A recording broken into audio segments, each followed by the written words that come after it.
Hey, what's up everyone? My name's Chris Winter and today I'm going to do an in-depth comparison between two micro four thirds lenses, the Panasonic 20mm f1.7 and also the Panasonic 12-32mm. Now both of these lenses are very popular with smaller cameras like the Panasonic GM1 and the GM5, but different in that one's a prime lens and one is a zoom lens. And guys, if you haven't seen it yet, make sure to check out my list of the top 5 best value micro four thirds lenses. I'll put a link in the description box below so you can check it out. But anyway, let's compare these two lenses. So let's start this comparison off by checking out the build quality of these two little pancakes. So both of these lenses are actually incredibly light, and even though the 12-32mm includes a full zoom lens, it's actually considerably lighter and smaller in size to its 20mm brother. Both have a nice brushed metal design and metallic mounts, but if I was to say which one had a better build overall, I'd say the 20mm definitely has the edge. It just feels a little bit heavier and a little bit better. The 20mm also has a very smooth focus ring, which is something that the 12-32mm actually excludes altogether, which is a little bit odd. But on the other hand, the 12-32 gets one back by including some fantastic image stabilization, which is always nice. So it can be a little bit odd comparing a prime lens to a zoom lens, but I think that they both have their advantage. Just for comparison's sake, here's the focal range of the 12-32. As you can see, you can go all the way on the wide side at 12mm and then zoom in to 32mm. This can be great if you want a little bit more room to move in the frame.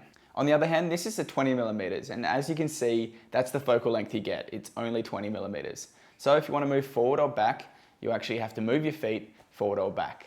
Let's now talk about bokeh, or the background blur behind your subject. Now, the 12-32mm has a variable aperture of f3.5 to f5.6, which really doesn't compare to the 20mm fixed aperture of f1.7. As you can see, even on the 32mm end of the lens, the 12-32 really doesn't have a very shallow depth of field, whereas at 20mm, the f1.7 lens can really produce some lovely shots with a very blurry background. Both of these lenses do have quite a clean bokeh, but if you are after a lens for the specific reason of getting that shallow depth of field and those kind of dreamy images, definitely look towards the 20mm f1.7. Now both of these lenses have a minimum focus distance of around about 20 centimeters, which is nothing great, but they'll both allow you to get some relatively close-up shots of your subject, with the 12-32mm to me having the upper edge, as it's got a slightly longer focal length, allowing you to get a little bit tighter. So if you are after a lens that will allow you to get some relatively macro shots, I'd look towards the 12-32, but there's not a huge difference between the two, and there are definitely some better macro lens options available. Over my testing, I've found that both of these lenses perform excellent in autofocus for stills. I've consistently found that the 20mm has very good autofocus speed at all apertures, and that's the same with the 12-32mm as well. And I'd say on most days the 12-32, it's slightly a bit quicker than the 20, but not by as much of a margin as you'd think. So if you are looking for a lens with really fast autofocus, they're both going to be very good, but if I was to pick a winner, I'd probably say the 12-32 is slightly faster. Now both of these lenses work relatively well in video mode, but it's nothing to write home about.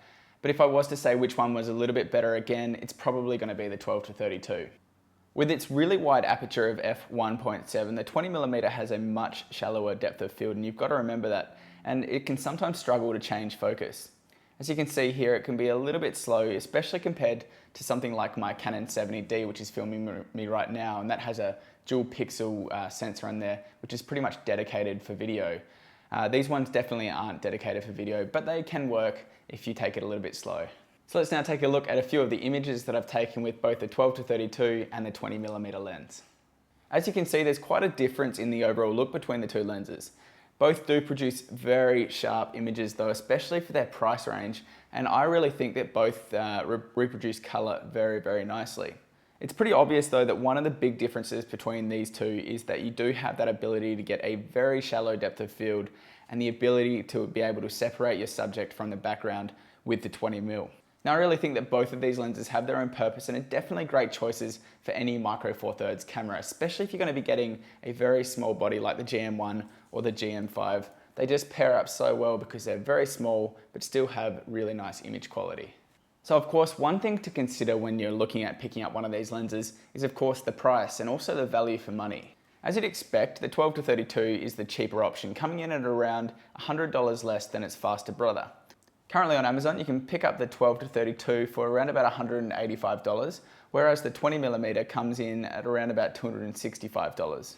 For me, having that really fast aperture of f1.7 and having slightly better build quality, I find it very hard to go against the 20mm f1.7, even if it is a little bit more expensive. But if you are looking for a lens that does have fantastic zoom range in a very small little size, maybe you want to go for the 12-32. Now make sure you check out my top 5 best value Micro Four Thirds lenses list. I'll put a link in the description box below. And I hope you guys have a fantastic day, and I'll see you in the next video. Have a great day, guys.